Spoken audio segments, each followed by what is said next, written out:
On me demande pourquoi, dans le thème natal, je privilégie l'ascendant et que je considère que les planètes, eh bien, elles bougent, elles, tout au long de la vie. Cette question est tout à fait typique, caractéristique d'un malaise.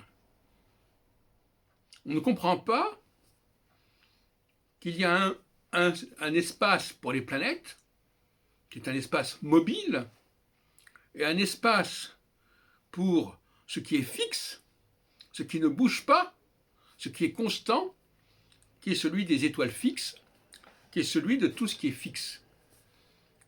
Il est donc normal qu'il y ait une rencontre, une combinatoire entre ces deux plans. Et c'est une chose qui a disparu complètement de la conscience astrologique contemporaine, à savoir qu'on ne pouvait pas combiner des facteurs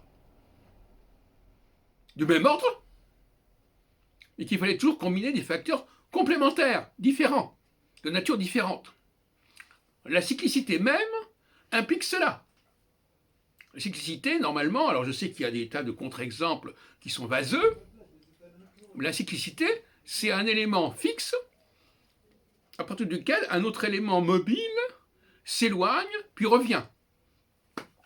Or, même dans le cas du cycle Soleil-Lune, ce n'est pas le cas.